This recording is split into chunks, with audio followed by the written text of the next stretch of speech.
My name is Kayla. I graduated from college 5 years ago. I moved out and began living on my own when I started college, mainly because my father was quite eccentric. As his first child, he had hoped for a boy, and when I was born a girl, he didn't bother hiding his disappointment. He was hard on my mother and never accepted me as his daughter. Throughout my childhood, he rarely showed me any affection.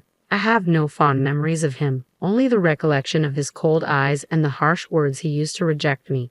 My mother, however, was my protector. She showered me with love and took on the role of both parents.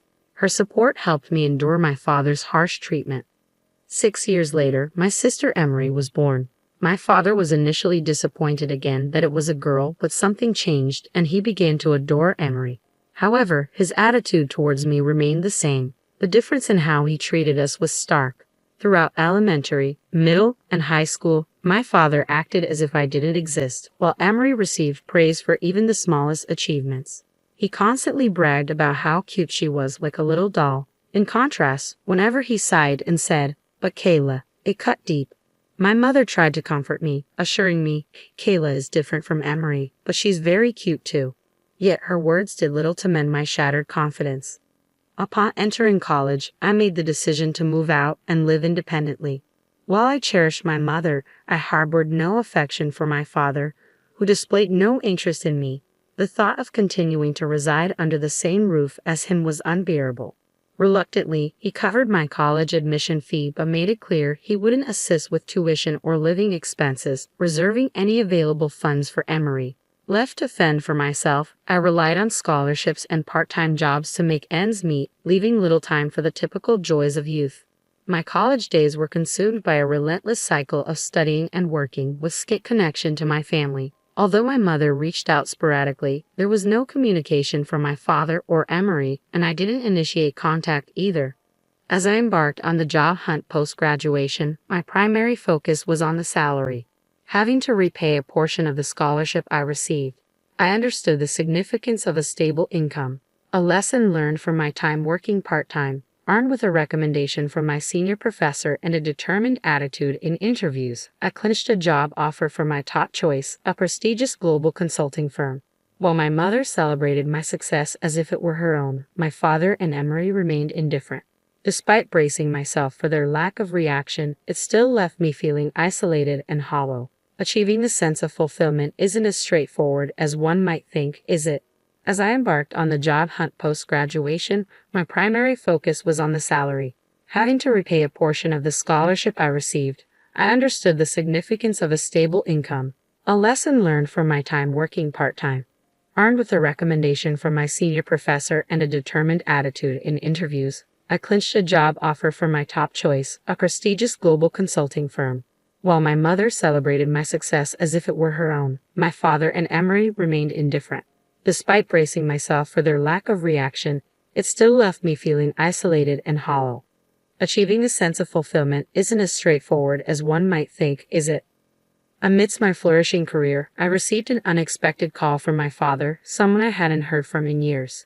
His voice was curt as he delivered the news. "Your mother's had an accident. She's paralyzed on one side. You need to come home and take care of her." Shock reverberated through me at the mention of my mother's condition. I realized then that my father, unaware of my job, assumed I was idling away my days. But beyond his assumptions, my concern was solely for my mother's welfare. Reluctant to leave my career behind, yet driven by a deep-seated urge to assist my beloved mother, I knew I had to return home.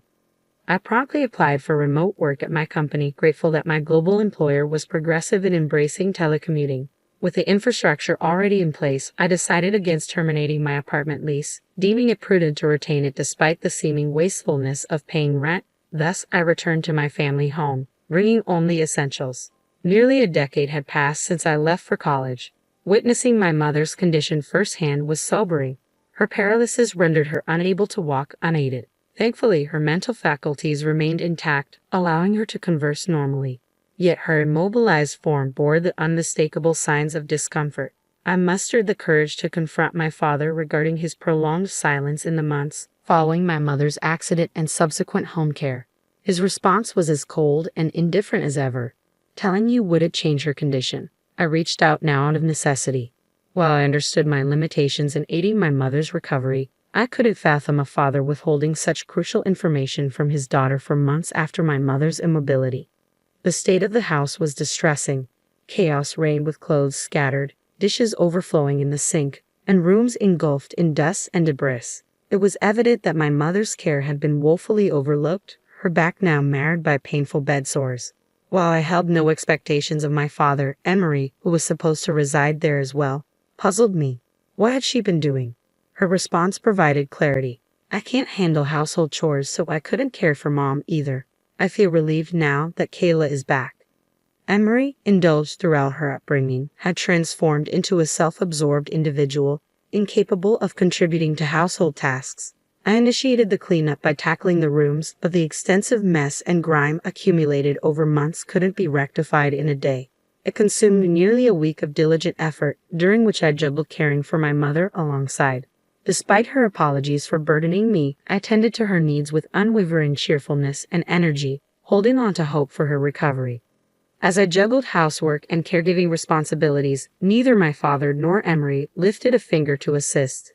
Instead, my father would incessantly criticize, complaining about the food and my caregiving skills. He deemed it appropriate to belittle my efforts, accusing me of slacking off despite my relentless dedication. Emery, on the other hand, saw me as her personal attendant, issuing demands without hesitation.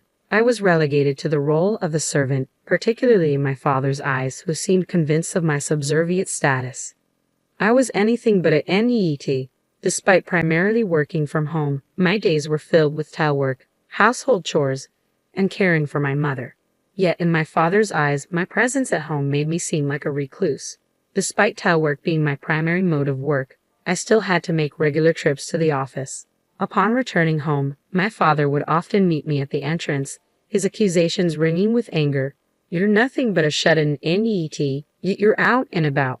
Take better care of the house. His words reverberated through the walls, followed by Emery's derisive remarks from behind him. Seriously, you're so useless, always out playing around. I felt drained. Every time I stepped out for work, I faced a barrage of insults and sarcasm from both of them. Seeking solace, I often retreated to my maintained apartment, relishing the tranquility before returning home. Maintaining this space proved to be a wise decision. However, the unreasonable demands and relentless mistreatment from my father and Emery intensified with each passing day. My father, who pushed me relentlessly, now demanded financial contributions, assuming I must have savings despite being labeled an NEET. Meanwhile, Emery, who contributed nothing to the household, shamelessly begged for pocket money, citing frivolous outings with friends. What role did I play in their eyes? Certainly not that of a daughter or a sister. The painful days persisted. On one occasion, Emery erupted in a frenzy, accusing me of misplacing her ring, completely unaware of its whereabouts and uninterested in her belongings due to our differing tastes. I denied any knowledge of it. Injured by my response, she barged into my room, and though I was slow to react, I followed her inside. To my dismay, I overheard her triumphant declaration from within. Look, here's the ring. Kayla must have stolen it. Emerging from the room, Emery pointed an accusatory finger at me, her voice laced with indignation. I knew for certain that the ring hadn't been in my possession. Emery had orchestrated a trap, a form of retaliation for refusing to provide her with pocket money. Hastening to inform my father, who had just returned home, Emery embellished the tale, painting me as a thief. Stealing from your own sister. Truly despicable, my father chastised, refusing to entertain my explanations. Emery, seizing the opportunity, added her own disdain, threatening to expel me from the household if not for my mother's care. Thus, I found myself unjustly branded as a thief. During dinner one evening, my father suddenly erupted into a rage, the cause unbeknownst to me.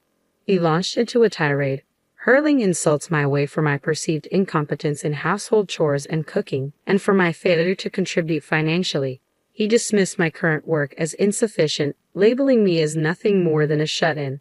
His anger escalated as he threatened to destroy my plaything. My heart sank as I realized he meant my computer, my indispensable tool for work. Rushing to my room, I intercepted him just as he was about to act, shielding my cherished companion from harm. All the while, Emery observed from the sidelines, a smirk playing on her lips. As my physical and emotional reserves dwindled, my mother peacefully passed away. Despite her gratitude for my care, she suffered witnessing the treatment I endured from my father and Emery. Drained of strength, my heart fractured, leaving me numb to tears. While I mourned, my father and Emery showed no sorrow, viewing her passing as a mere inconvenience. Though our lack of tears united us, our sentiments couldn't be more divergent. After a quiet funeral, my father summoned me to the living room, delivering a cold ultimatum. Your mother's gone, and you're no longer needed. Leave immediately. We have no use for a useless NEET. While I anticipated his callousness, I never imagined it would materialize. Despite my protestations of hard work, he remained resolute. Emery chimed in with her own cruelty, likening me to a parasite, echoing my father's sentiment. Dazed by the onslaught of harsh words, I agreed to renounce my mother's inheritance, realizing her love was the only solace I ever received. I don't want it. I'll renounce it and leave, I replied, preparing to depart immediately. I requested a day's reprieve to gather my belongings and wasted no time in preparations. The following day, my father's terse reminder signaled the moment of departure. Are you ready to leave? Make it quick. With resolve, I declared my departure, severing ties with both the house and its occupants. Loading my scant possessions into the taxi I had arranged, I couldn't help but notice how few belongings I truly possessed. Returning to my parents' home after 9 years felt surreal, yet this departure held finality. I knew I would never return. Despite the emptiness of my time there, I found solace in knowing I had done what I could for my mother. Returning to my maintained apartment, I initiated the transition from telework to a conventional office setup. I was grateful for the foresight of keeping that space. My routine resumed, if not intensified, as I immersed myself in work, yearning to bury the painful memories of the past. Approximately 3 months later, I found myself fielding an unexpected call from my estranged father. Despite my reluctance, I answered. His tone was accusatory from the start. What's this about a promissory note? The amount is outrageous. Are you some kind of NEET? How much do you even earn? His questions came rapid fire, leaving me scrambling for a response. I am far from an NEET, I retorted, my frustration mounting. Thanks to my unwavering commitment to my job, I've managed to secure a respectable income, one that surpasses many in my age bracket. Furthermore, I've diligently saved over the years. When I first assumed the role of caregiver for my mother, I invested in various equipment and amenities to improve her quality of life. Recognizing the financial strain on the household, I willingly contributed to our monthly expenses, easing my mother's burden. Long before my father's demands for money, I was already offering financial support. I even covered Emery's tuition fees to alleviate my mother's concerns. My mother, appreciative of my financial support, insisted on formalizing our arrangement with a promissory note. Over time, my contributions amounted to a significant sum, effectively placing my father and Emery in debt to me.